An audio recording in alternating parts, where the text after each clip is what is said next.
speaker is Stephen Engelberg. Moderating our panel today will be Howell Williams, who's an assistant professor in political science and something of a journalist himself, but I'll let him tell you all about that. Don't know about that. So, here we go. Okay. Thank you, Marcy. Hello, Stephen. Thanks for meeting with us at WestCon today. Happy Constitution Day to you all. While we still have one intact, I think.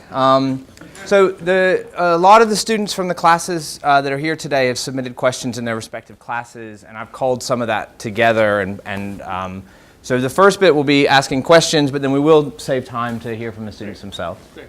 One of the first things that a lot of the students that submitted questions wanted to hear about was just the process that you went through to become a journalist. So what made you want to be a journalist? What was that process like? Sure. You know, a lot of journalists, myself included, are kind of accidental journalists. When I arrived in college at the age of 18, it was a few years before now. I won't say how many years, but the hairstyles and the clothing were terrible. The music wasn't much better, and I was kind of odd for that period of history because I really knew exactly what I wanted to do at the age of 18, freshman week, and of course didn't end up doing it. And so what I wanted to do at that point was be a historian. I wanted to write history, and I was very, very committed to that. And I had no thought at all that I would become a journalist. And sort of freshman week or so, I decided it might be fun, since I'm a big sports fan, maybe I should go write some sports for the campus paper. And so I became a sports writer and did that and covered college basketball and college football and baseball and a bunch of other stuff I didn't understand. The first squash game I ever attended was a game for the national championship, and I turned to someone and I said, "How many points do you need to win here?" So it's not a terribly talented or experienced or knowledgeable sports writer, but did that, and long about junior year of college, I turned to some of the guys at the paper who were sort of these people who really wanted to be journalists, and this was about March or April, and I said, you know, this thing you guys do every summer, this summer internship thing, how does that work? And the guy says to me, well, you have to apply in October and November, and you know it's very competitive, and you have to have a great sort of list of stories that you would do, and I have done, you know, clippings in those days, we called it, because there was, of course, no internet. And, you know, I said, well, like, what do you do? He said, well, you just write a letter to all these places, but it's all finished. They're all filled. And you know, I thought, well, I don't know, maybe someone will get sick or something. Maybe someone will change their mind. So I wrote a bunch of letters, and at the time I had written in my entire so-called career 3 stories that were not sports stories. So I included those 3. And a bunch of sports stories, and I said that I had written a mixture of news and sports, which was strictly true. And somehow the Providence Journal, God knows why, sent me back a letter saying, we'll hire you for the summer. And it was very strange. I look back on that and think, my goodness, you know, they must have had some wonderful applicant who went on to the Boston Globe or something, and desperation hit them, and it was just at the moment my letter landed. And so I showed up and I said, you know, okay, I'm here to report for work on my first day. You know, where's the sports department? And the guy looked at me and said, Spots is for stars. You're going to the West Warwick Bureau, which was news and, you know, writing 3 stories a day about, you know, school boards and whatnot. And so I went out to West Warwick and I had a great time. And so I started thinking, well, you know, gee whiz, maybe I might do this. And then I got out of college, and you know, just as I was graduating, my history professor, who was this sort of great mentor of mine, said, oh, you know, don't go to graduate school, you'll never get a job. Totally untrue, by the way, but that's what they said. And that's what he said. And you know, he actually himself, I learned a lot more about this many, many years later. You know, he himself had been a journalist briefly before becoming a history professor. And he said, oh, you should try, you know, you should try journalism. Years later, I was standing in a bookstore, and he had written a book of essays about various things, and I said, oh, there's my professor, and I just picked it up and started leafing through it. And he has this lacerating essay about his 1 year as a reporter at the New York Times and how stupid it all was, and how, you know, journalists basically were kind of moronic. You know, so I found out, I guess, in the end, what he really thought of me. But anyway, so I went off and I got a job as a kid answering the phone, and then I got another job, and I just kind of kept stumbling along into it, and really loved it. And so that was just almost a complete and utter accident. It was not my life plan, and I was very fortunate at the time that there were more today than there are today. There were a lot of sort of small newspapers around the country that would hire relatively unexperienced people to get out and sort of try to learn about it. Great, thank you. I might see if this one. Do we know? That one works? Does this work? Yeah. Okay, That great. seems to be working. Check. So I guess the history with sports is why you pick politics, because the two are, have similar kind of underlying competitive kind of Well, it's funny. logic. It's funny you say that. I mean, in the history of American journalism, actually, it is true that some of the more famous political writers started off as sports writers. And frankly, I had an interest in politics going into to reporting and journalism, and I had these sort of life hopes. I said, here are the things I want to do if I become a reporter. I said, I want to cover a war, which I eventually did, and I made the interesting discovery that wars are really dangerous. And you can get hurt out there because they're shooting at you. So I did my one war and said, you know what, the war thing is overrated. And I did actually want to cover a presidential campaign, and I got a chance at some point to be on the plane, not with the president, but with actually it was a presidential candidate, it was Walter Mondale. And that seemed unbelievably boring. They herd you around like cattle from event to event, and you write down the same speech over and over again in your notebook, and I actually didn't find that very inspiring either. So I had done both those things, but my real love, which I kind of came to sort of fairly early in my career, was investigative reporting, where I felt like there you could actually do something that might make a difference, and so I kind of got into that. Yeah, presidential politics continue to be very boring, I think, even in 2018. Well, what I didn't anticipate early in my career is that investigative reporting and presidential politics would become the same thing. Right. Yeah, well, cool. That was a new twist. And that's a sort of a good way to sort of segue into maybe discussing some of the stories that you find yourself drawn to, and what about those topics do you find most interesting? Well, I'm now an editor, so I live sort of pretty much vicariously through the lives of the exciting reporters who come in and tell me the great things that they find. But as an editor, and indeed as a reporter, I've always been drawn to stories of injustice, people the system mistreats or mishandles.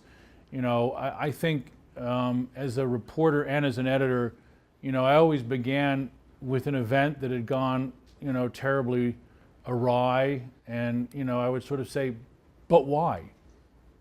One of the stories that actually I was proud of when I was later an editor at the Oregonian in Portland, Oregon, and we had a newsroom full of very it kind of draws these people. We had a newsroom full of very outdoorsy people, right? So at one point there was a couple driving from San Francisco to the Oregon coast, which if any of you from the West Coast have ever been there, it's very rough country, but it's a main highway. It's like I-95, and they were coming up I-95, and it was actually snowing, which is unusual there. And then they decided to take a shortcut, and then their car became marooned in this back road that they should never have taken. Anyway, long story short, nobody could find them for 5 or 6 days, and on the 6th day, the guy, who was basically dying of exposure, set out to find help, and he fell down a ravine and ended up dead, and the wife and their infant child survived because just about at that point they found them. And so I called a meeting, and I said, but why?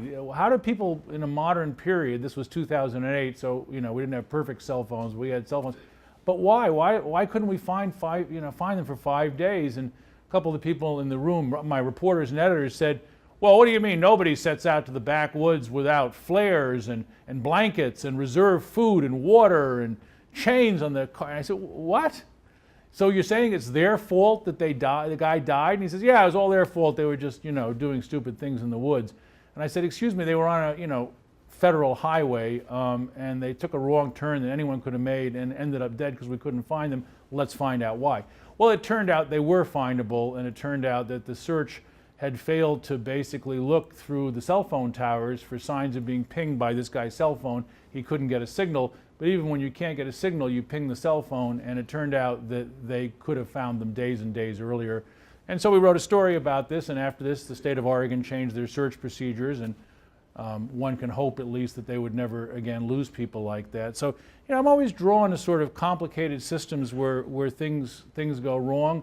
Also favorite stories that I've done over the years. Obviously, one of my career ambitions as I became an investigative reporter was both to, my first big career ambition was let's free an innocent person from jail, because I think that's very consequential reporting, and we at ProPublica have done that a couple of times.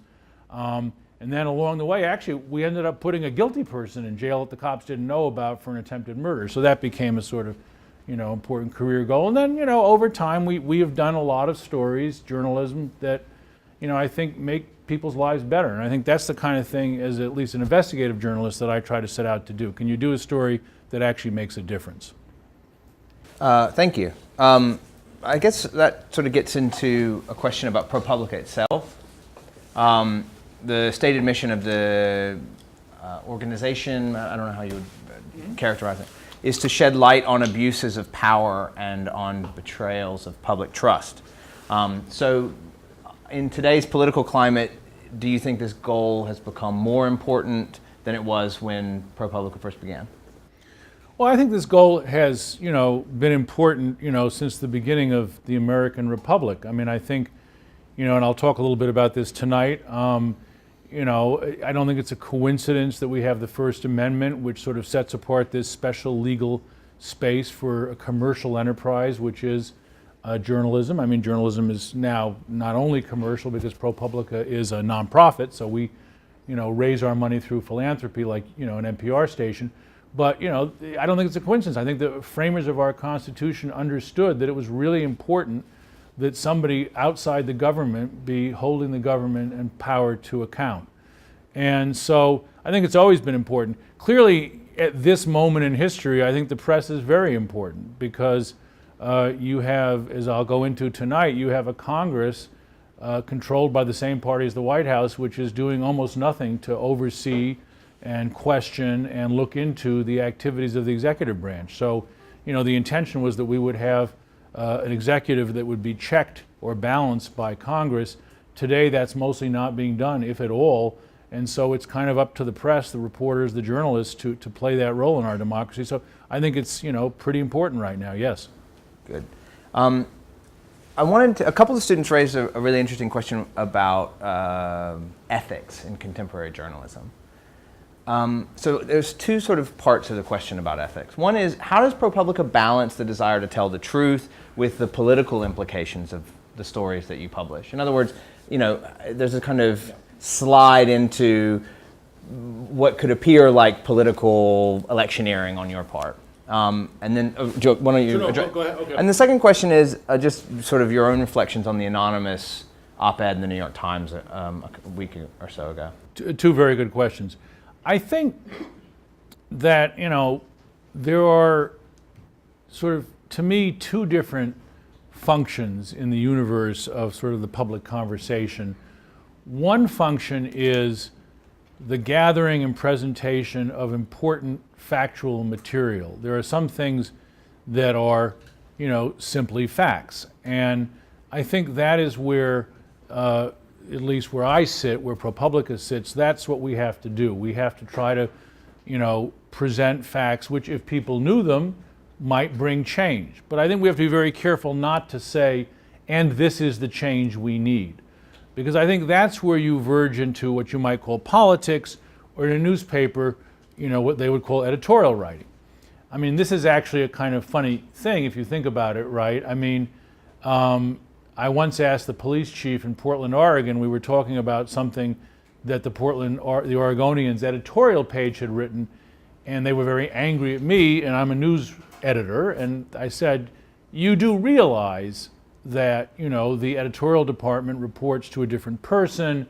We don't talk to them. They do their own research. They write their own material. They come to conclusions on behalf of the paper without any benefit of working with the newsroom, the news writers who are separate from opinion. I said, you guys understand that, right? And she kind of laughed at me and she said, no, we see that as your little fiction. And it makes you feel better to say that, but for us, you're all employed by the same people, you report to work at the same place, you roughly are from the same backgrounds, it's all the same to us. Well, it's not all the same to me, and I think there's an important distinction between saying as a journalist, this is what is happening, and as a result of this is what is happening, this is what we want to do. It's our job to say the healthcare in America is a complete mess and a scandal, and you need to know why. It's the editorial page's job to say, and the answer is Medicare for all. So I think those are two different things. Now, to the sort of second point, I've actually forgotten what it was. The editorial from the New York Times. Yes, anonymous. I work for the resistance from inside the Trump White House. What are your thoughts on the sort of ethical implications? Well, that's an actually interesting problem because it goes back to what I said a moment ago. The New York Times editorial board, which is run by, just to confuse things, a former news writer at the New York Times. So we have a guy who went from the news side to now be editor of the editorial page, a very good reporter who's now in the opinion business, makes a decision that actually the news side could not make. Now, let me just explain what I mean by that. When you quote somebody anonymously, at least according to the official rules of both the New York Times and the Washington Post, you can quote them about factual matters. The president was in a room and he said, why are so many people from shithole countries coming to America? That's newsworthy, and you can quote unnamed White House officials as saying that that's what he said. Now, given the way these things work, you'd want to have a couple of them, maybe 3 or 4, and you'd want to have some support that you could satisfy yourself that this was said, but you can quote anonymous officials in the New York Times about what was said. What you cannot do, at least according to the style book and supposedly the editors and the rules that I grew up with as a New York Times reporter, is quote people anonymously being pejorative. The president is a moron, said one source. That is not allowed in the news pages. Now we go to the editorial pages. The entire anonymous op-ed is an exercise, pretty much an anonymous pejorative. The president is amoral. The president has a short attention span. The president, pretty much, is a moron. I mean, that's what it says. And we're trying to save you, the American people, from this moron. Now, that is not something that could ever run in the news pages. And there's a good reason for that, because the reason you don't like anonymous pejorative is when somebody hides behind anonymity and says something nasty, it's very hard to judge how much you should believe it unless you know who's talking. The president is a moron, said one senior official. That official is Mike Pence. Oh, okay, now that's interesting. President is a moron, said one official. That official is the 3rd deputy press secretary. Not very interesting. So the op-ed page has said, look, we have looser and different rules. We will allow this anonymous pejorative. We're describing this person as a senior official. Trust us, it's senior enough that if you knew the name, you'd feel okay. Well, I hope that's true, because if they out this guy and none of us know who this was, it was just the 3rd, assistant press secretary, I think it's going to turn out to have been a very big mistake for the New York Times. If it turns out to be Mike Pence, then probably worth doing. And at the moment, it's a decent amount of uncertainty as to which it is. And so, I think the jury's out until we know. And, certainly I will say this, none of my writers or the New York Times writers would be able to write a story saying an unnamed senior official has come forward and said the following things about the president without some further identification of who we're talking about. I think the distinction between editorial content and news content that you're drawing on is really, really important, especially for students who maybe just think what's in a newspaper is what's in a newspaper. And so, and to speak about the president particularly, who, as you know, is critical of the press, more press than, some outlets more than others. Do you think his is a critique of the editorial content, or do you think his is really about the news itself? That is, the facts that are being put on the front page? I think, unfortunately, his critique, if you want to call it that, since it's more of a rant or a rave, his critique is of the facts, and they are specifically a certain kind of facts, and they are facts that he either wishes weren't true or that he finds embarrassing. And so you stand up and you say things are fake news when they're not praising you, and that is what he is doing, which makes this, I just heard driving up here in the car, I haven't unfortunately read it yet, but it sounds interesting, great title. The RAND Corporation, which is a think tank, has put out a paper entitled Truth Decay, which is the sort of undermining of the notion that there is truth. And Trump has actually said, don't believe what you hear. It's all crap. It's, fake news. It's nonsense. He stood up and pointed at, the reporters in the back of his rallies and said, they're not going to tell you the truth. So I think he is trying fundamentally to undermine the credibility of the people who are writing news.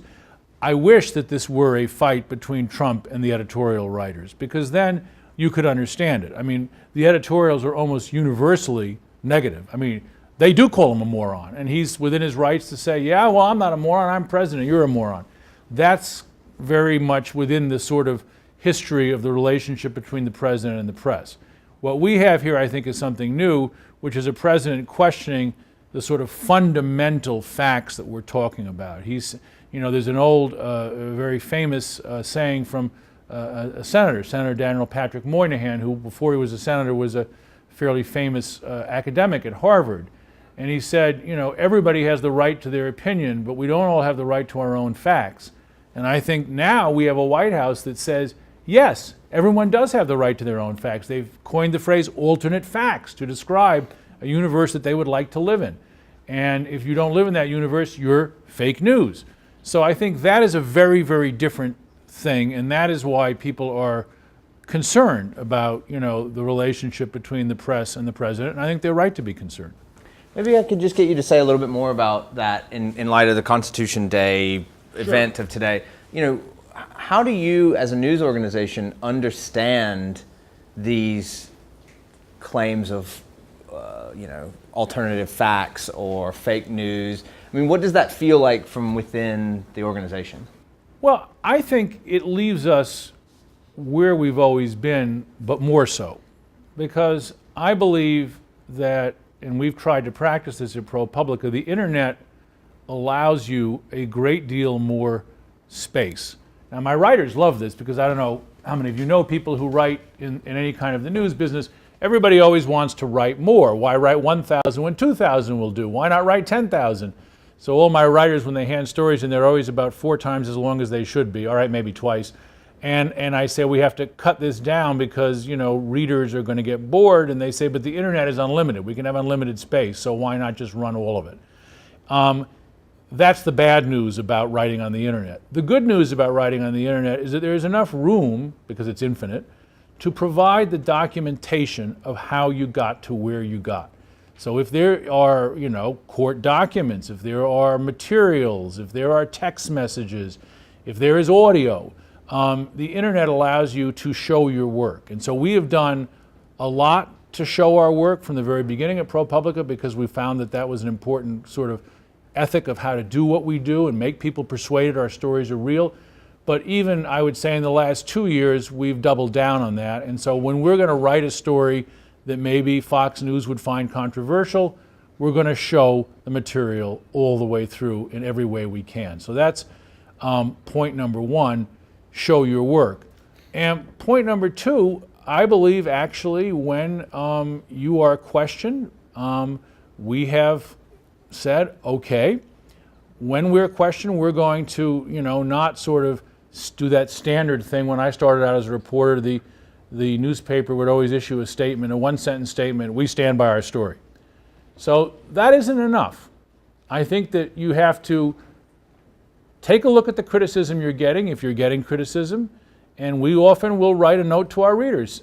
Sometimes people will not even send the criticism to us, they'll just post it on a blog somewhere. And we'll say, okay, we wrote a story last week that was very controversial. Here's what the critics are saying, here's what our answers are.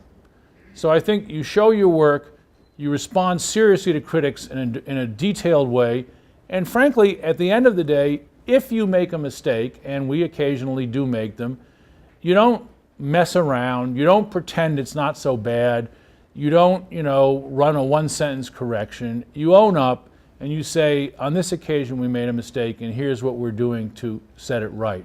And so I think hopefully we take some steps that both build the credibility of what we're producing that's true, and we don't try to hold ourselves out as being always right if we're wrong, you know. And does this work?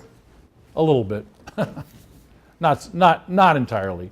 And we have a country now where, you know, a decent number of people you know, believe that whatever they're hearing from the media, if it contradicts the president's tweets, it's a lie. And I'm not quite sure how to reach those people, and I'm not sure that we can, but I certainly believe that the majority of American citizens don't believe that, and for them, we're going to try to give them information that they can verify and hopefully trust. I'm going to have two more questions, and then we'll hear some more from the audience. I have a question about velocity in our sort of contemporary news cycle. How do you know, it seems like the story that you read about in the morning on your way to work or on your way to school, by that afternoon is 3 news cycles ago. And this feels like it's speeding up. It feels like it's faster than it was. How do you keep, you know, as journalists, especially investigative journalists, your job is to really, or your writer's job is to stay focused on particular stories. So how do you balance the kind of fast pace of public life today with the kind of precise focus that's necessary for investigative journalism? Oh, I think you hit the nail on the head. It's really, really, really hard because so much is in play and so much significant is happening that you literally, you know, could be like somebody on a sailboat, you know, and the boat goes in one direction and you run to the other side and then it pitches and then it hits the next wave and you run to the other side and back and forth you go. We have tried very hard as leaders of my organization, myself and my editors, to try to set some goals of what we want to know more about and try to stick to them. But it's really, really, really hard. I mean, so just to give you an example, I mean, over the weekend, right, you know, we have not put an enormous amount of effort into the Kavanaugh nomination. I did have a reporter who was incredibly intrigued by the fact that the guy owed $150,000 for tickets to the baseball game in Washington, right? And that just seemed weird. And he's like, okay, why is he doing this? And why did he get so much? Why was he owe so much money? And like, who was he going to with the game? So, you know, so we put up a bunch of things online saying, if you have ever snapped a photo of this guy at a baseball game, send us the photo so we can figure out who he's palling around with. So we've actually gotten some photos, right? All right, so that's like our big investigation, not exactly a big commitment. So now suddenly we have this woman coming forward and saying, you know, this guy at the age of 15, or he was 17, she was 15, but she was 15, he was 17, so, you know, like 3 decades ago, you know, sexually assaulted me. And now suddenly this thing may not go through. So do I put 5 people on this? We are trying to figure out if we have a photo of the guy, Mark Judge, the other guy in the room. We're trying to puzzle out if maybe some of these photos, because we did get photos of, you know, Judge Kavanaugh at baseball games with friends of his who are male. So is he still palling around with the same guy who holds the key to his past and future? I don't know, maybe. We may ask that question. But I could easily put 5 people on this, but so will everybody else. So, you know, and that's today's thing. I mean, who knows what tomorrow will bring. And so I think it's very, very, very hard to keep focus on this. And to some extent, you know, we have a president who was trained as a producer and a host of a reality show. And I think he's trying to keep America on a cliffhanger literally every hour so that people won't pay attention to what's going on, you know? Don't look behind the curtain. Let's think about what's next on The Apprentice. Who's going to get fired? Which, by the way, seems to be a kind of daily thing. You know, we can keep that up too. I guess Mattis is going to get fired. So someone's going to get a year fired or not. You know, and so, you know, it is very, very difficult. And it's exhausting as well. I mean, especially for, you know, as young people sort of begin to figure out how to navigate the news cycle and the political terrain, it is important. I strive in my classes to remind students that this is not the normal pace of things. And whether we revert back to a previous pace remains to be seen, but it does feel like things are moving at hyperspeed. It does, and I don't want to sound depressing, but, you know, I've been a digital journalist now for 11 years and a news person my whole life. I have yet to see any point in history where we've ever reverted back to a more pleasant time. So I'm afraid this is the new normal, and it's really unpleasant. I mean, we're all exhausted. We're all mentally exhausted by this. And you know, you kind of just sit there and go, oh my God, there's a new character. You know, the president's campaign manager pleaded guilty last week to avoid another trial. Now, I don't know what he told the prosecutor, special prosecutor, but I'll tell you this, because I've covered a lot of prosecutors. Before he got that deal, he went in for many days and sat down with the prosecutors and the FBI agents and laid out what is called a proffer. That is to say, if you give me a deal, I'll tell you these things and I will testify to them in court, okay? Those sessions, I'm going to guess, just based on history, were 12, 20 hours, something like that. And at the end of it, the only reason that the prosecutor ever accepts a deal like that is that Manafort can flip over and give you somebody up the chain. Because you do not give a deal to somebody who wants to testify about, like, let me tell you about my secretary. Boy, she was a criminal. So the campaign manager has to be giving up somebody up the ladder to get a deal. That's just, we're already past that into the Kavanaugh phase. But trust me, that one's coming back. I have a couple more but that I could ask, but why don't we see if there's any questions in the room? Sure. Be delighted. You can have mine. We can probably hear though. Yeah, I can hear okay. We'll speak up. Yeah, I think it's... Yeah, okay. Don't be shy. Don't be shy. None of it makes sense. I don't think I need a mic, actually. Sure. You spent a lot of time working for the New York Times, and now you work for a nonprofit publication. Are there any major differences for working for a nonprofit and for-profit organization as a journalist? Sure. That's a great question. I used to have a standard joke about it, but actually, since Trump, the Times is making money, I used to say that I now work for a deliberately nonprofit, and I used to work for an unintentional nonprofit. But actually, despite what Trump says, the failing New York Times is making a ton of money lately because people see subscribing as both a good civic act and probably valuable to know what's going on. You know, on some level, there are differences. They're not major. My reporters and the Times reporters, or people like myself at the Times, we do exactly the same kind of work the same way. We often run our stories in the New York Times in partnership. I would say the biggest single difference is what Hal pointed out earlier about our mission statement. We are dedicated to doing stories that address abuse of power, betrayals of the public trust, and stories that might make a difference. So when we think about what to do, we don't do feature stories. If it's kind of funny or kind of cute or kind of sad, we don't do that unless there's some sort of larger point. So, the biggest difference for me is just thinking about journalism and saying, but we've got to have a point to it. It's got to have a potential for stirring change. But beyond that, the process of gathering the news, how do you get a story? How do you write a story? What are your standards? Are identical. And, frankly, we have an ongoing exchange program with the New York Times. I keep hiring their people away at a higher salary, and they keep hiring my people away at a higher salary. So the reporters are doing better, and we're kind of rating each other back and forth. But, there's a lot of interchange. I think I currently have 4 former New York Times people on my staff, and I think they have 6 of mine. So they're very, comparable organizations with, somewhat different approaches, but very, very similar kinds of work.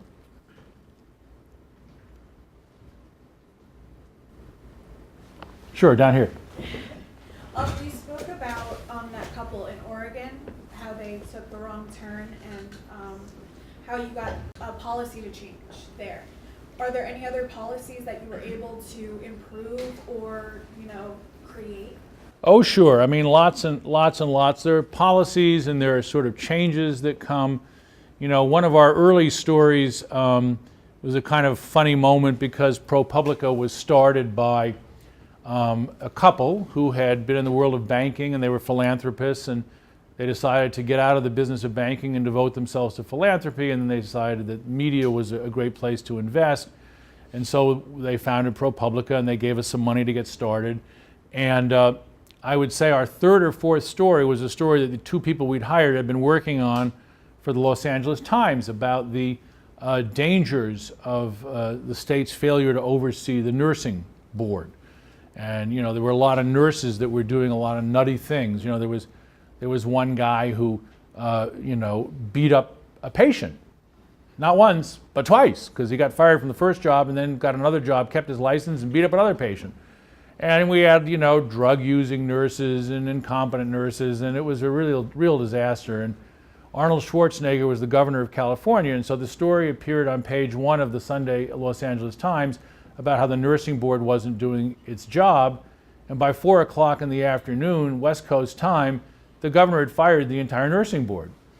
And so the guy that founded ProPublica called me up and said, "This is it, this is great, this is exactly what I wanted." And I said, "Herb, this is great, I'm very happy with the results of the story, but 24 hours is a little brisk by our standards in journalism. We don't normally get a result in 24 hours. So I want you please to not expect that with every story, because sometimes nothing happens." And he sort of took that on board. And look, you just never know what's going to have an effect. One of the things that we did a couple of years ago that I was proud of was a collaboration with the Daily News in New York, where a reporter there and one of our reporters got involved in a story about something called nuisance abatement. And the idea was that New York had laws on the books that said, if you are deemed to be living in an apartment and creating a so-called public nuisance, the police can throw you out of your apartment without any hearings, without any evidence, just because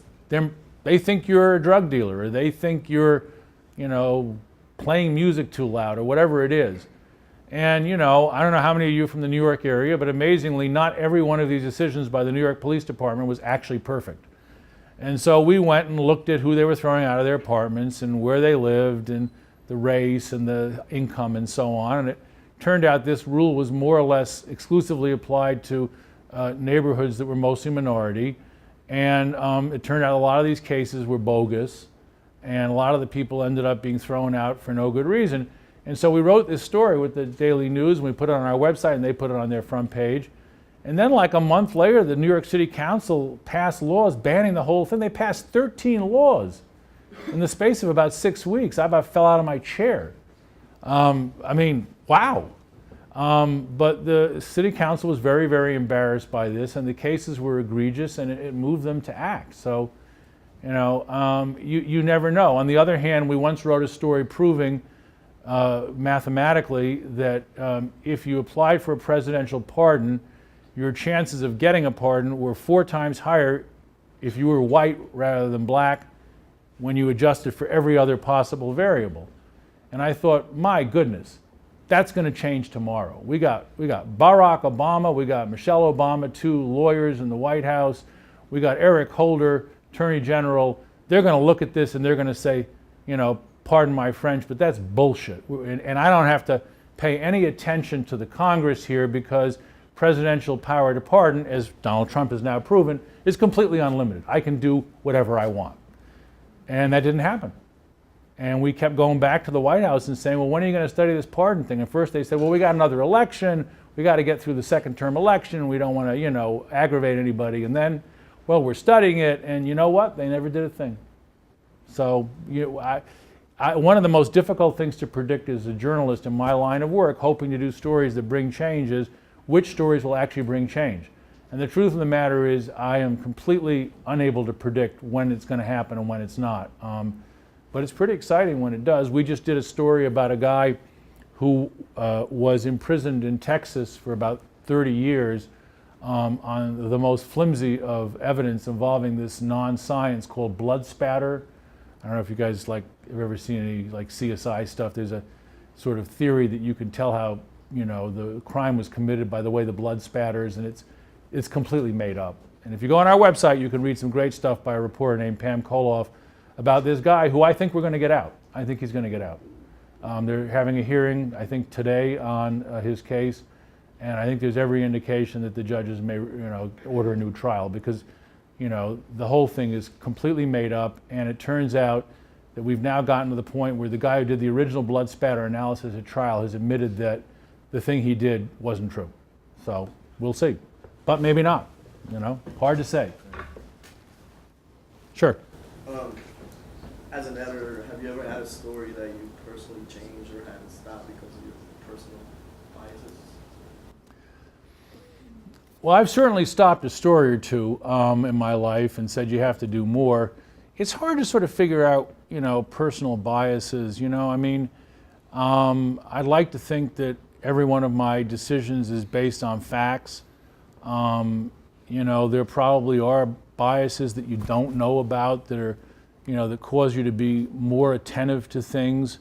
I had a run-in when I was in Portland where every single year we investigated a bad police shooting for like 5 years. So that just like became a habit. So at this point, I probably look at stories where the police give some account of something and my initial bias is, oh yeah, we'll see.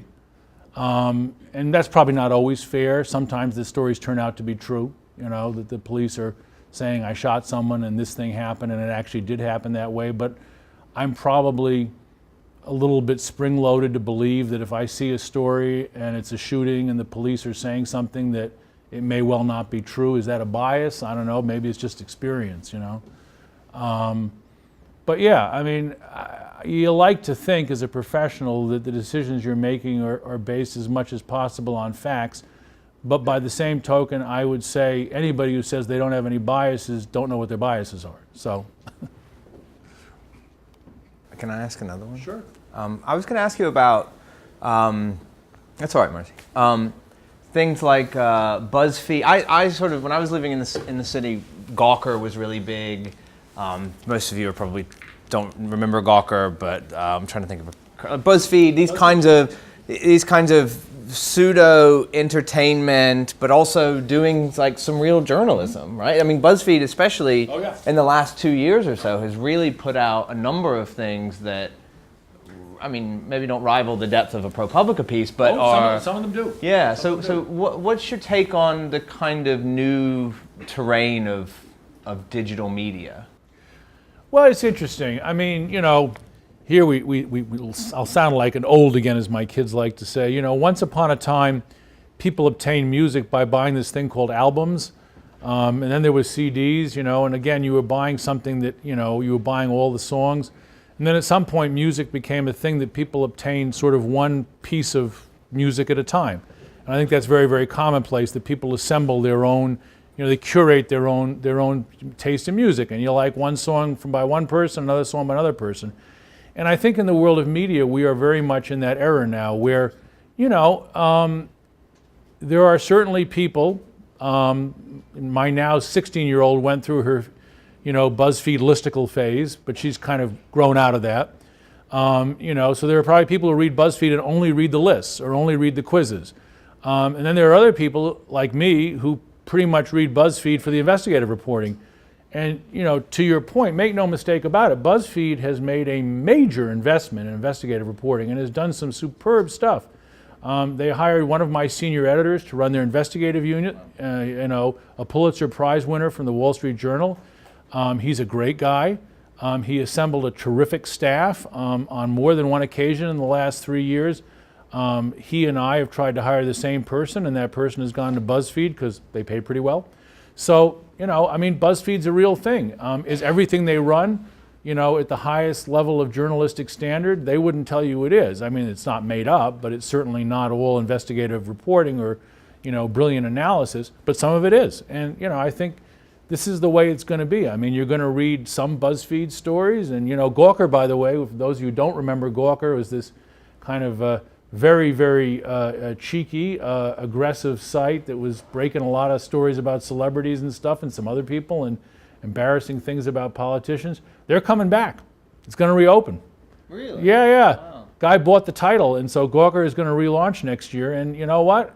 I don't know. Maybe they'll have some stuff. Who knows? I'll read it if it's interesting and if it's got stuff that's new.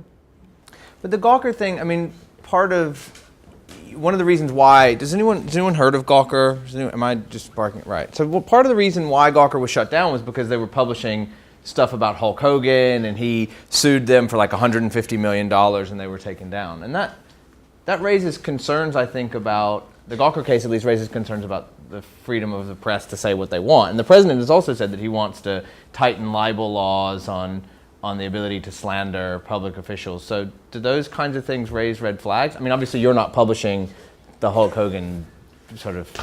Yeah, let's talk about Gawker and Hulk Hogan just for a moment, although I'll have to call up some imagery that we'll probably all want to unsee. But the Gawker case began when Hulk Hogan was surreptitiously tape recorded having sex with the wife of one Bubba the Love Sponge.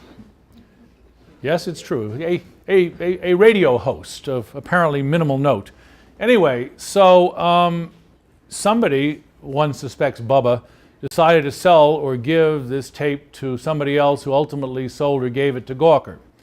And Gawker then did a story in which they ran some snippets of the tape and then wrote about how awful it was and how disgusting it was. And Hulk Hogan was kind of a front man for another guy who was a lawyer, who was being funded by yet a third guy who was a Silicon Valley billionaire named Pete Thiel. Now, many years ago, Pete Thiel had been outed as gay by Gawker in a story that probably, as far as I'm concerned, didn't have a great deal of public value. They sort of said, you know, here's this important, famous, rich guy who's gay, and he doesn't tell people that, and he should be proud he's gay because aren't we all proud we're gay? Well, Mr. Pete Thiel didn't feel quite ready to tell everybody that, and so he had a grudge against Gawker, and he said, he said to this lawyer, I will fund you to find someone who can sue Gawker and really hurt them. And so he did. Now, the important thing to remember about that case is that ultimately it was filed in Florida not as a libel suit, but as an invasion of privacy suit. And this is a crucial distinction. He didn't sue and said, you've libeled me. He said, you've invaded my privacy. And so the lawsuit was ultimately fought out under state laws in Florida that limit the ability of people to publish things that are invasions of privacy. Very different from a libel case. And under the Florida statute, he ultimately prevailed in saying, you know, which was not entirely a hard case to make. He said, well, look, there's no news value to this. This is simply an invasion of privacy.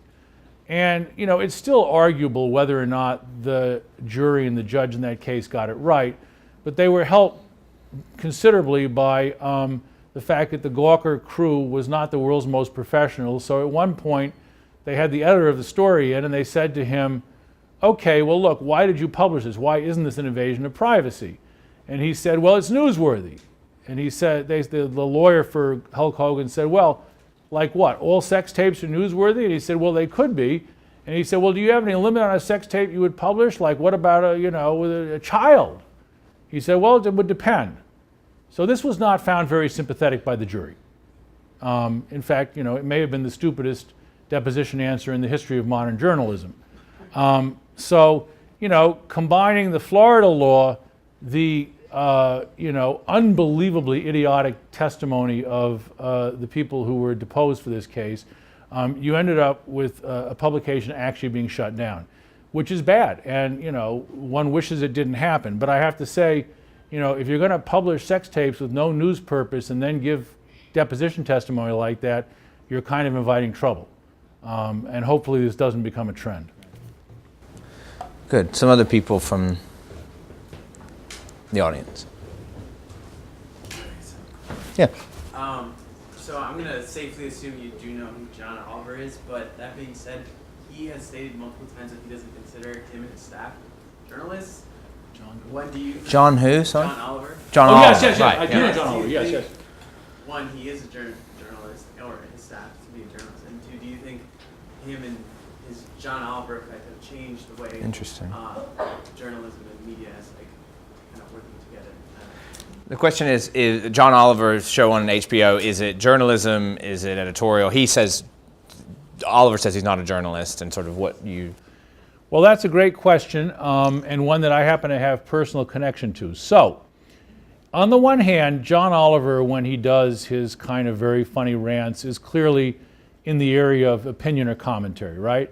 But as you'll notice, you know, once every 2 or 3 shows, he does like a serious thing, like the thing on net neutrality, or some other stuff that he's done. I think he did the Salvation Army, was it, or Red Cross? I forget. Salvation Army. Well, so when he does those things, he actually has a staff. And the staff he has to do this is two journalists, one the former research director of ProPublica, and the other one of our reporters, which he hired to do the journalism so that he can stand up there and be completely accurate. And they are two of the most careful people I know, and they were, worked for us for years, and they're really good. And so when they go out and do a story like the one that they do, it's funny, but it's also true. And when he does one of those, I can tell you, because I've watched their work and because they're still friends, it meets every one of our standards. It's just funny. But it's accurate, it's fair, it's balanced, it meets every journalistic standard. Now, look, we can say, well, but I'm not a journalist, fine, fair enough. But if you meet the standard, I think it can be a great way of getting people to learn things they didn't know. The net neutrality thing is one of the most brilliant pieces of explanatory journalism you'd ever want to see, and it took an entirely boring subject that really mattered, and it told people what it was about. So, I think there are different ways to tell stories, and John Oliver tells it through humor. We've told stories through cartoons. We have multiple music videos you can find on the web. There are different ways to do this. And I think John Oliver, whether he wants to call himself a journalist or not, if he meets the standard, then I'm going to follow his story and hopefully both laugh and be enraged. So I think he's one of us. He just doesn't want to admit it. He may be paid more too. Someone else. Come on down. You got a real enemy of the people here, so Yeah.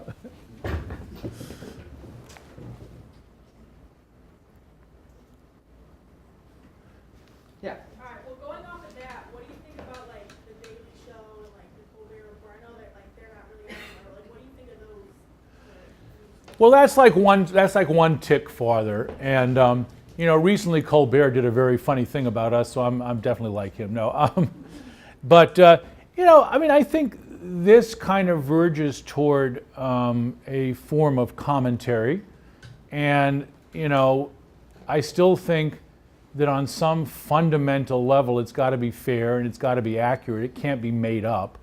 But I don't think that Oliver, when he does one of his things about like net neutrality or Salvation Army, is in the same category as when Colbert does his monologue and just makes fun of the president. And I think we've always had columnists and comedians. I mean, the name Will Rogers in American history goes back into the early part of the 20th century. I mean, politicians, are pretty outrageous, and poking fun of them is a long tradition in our country. And I think it's great. I watch it, I laugh at it, I have fun with it. I wouldn't call it journalism. In the back, sure. Taking into account that everyone has personal biases, what steps do you take when you're obtaining facts that maybe counteract the biases that you might have? Great question. Everybody hear that okay? Well, what do you do to sort of counteract bias? The single thing that I try to do the most of, which actually works whether you're doing journalism or whether you're doing history or any other kind of critical thinking, is to be aware that whatever your bias might be, the most powerful bias, I think, is what I would call confirmation bias, which is to say, I've put a lot of work into this, I think it's right, I'm going to start seeing the facts as they come along as confirmatory, even though they're not. And so I keep saying to myself every time we're working on something, okay, what if this is not true? Sort of think the opposite. What if you've got this exactly wrong? Well, what would be the evidence that I've got it wrong? I try to, you call it reporting against yourself. Just challenge yourself and say, okay, is there another explanation for these facts? What if I saw this in a different way? And to sort of be open to the notion that any day, any hour, any minute, you could learn something that would change your mind. And be aware that confirmation bias is so dangerous.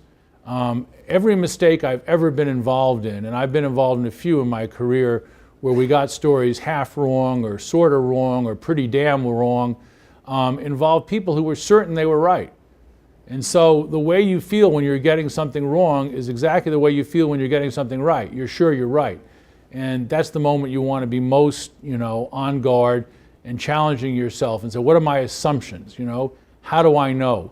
I mean, we had a situation where we were going out at ProPublica to do a story relating to the financial crisis, and we were going to say that a lot of very, very, very wealthy people had done something pretty sneaky, which is to say that when they knew the housing market was going to crash, they created financial instruments that they knew would crash and then proceeded to bet against them, which was pretty nasty. And I remember I got the reporters in a room after 6 weeks of work and I said, okay, I'm not convinced. I said, start from the beginning. And they said, at this hour? And I said, yes. And they said, but This American Life is going out with a story tomorrow at 6 o'clock. It's Thursday. We got 24 hours. And I said, I don't care. I'll cancel the story if you don't persuade me. Take it from the top.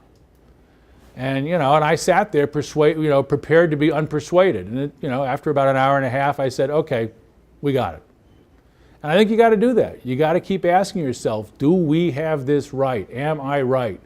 Or am I just wanting to believe something because it really looks good and it would be so good if it were right? And I think that's pretty crucial. Doubt, doubt, and more doubt.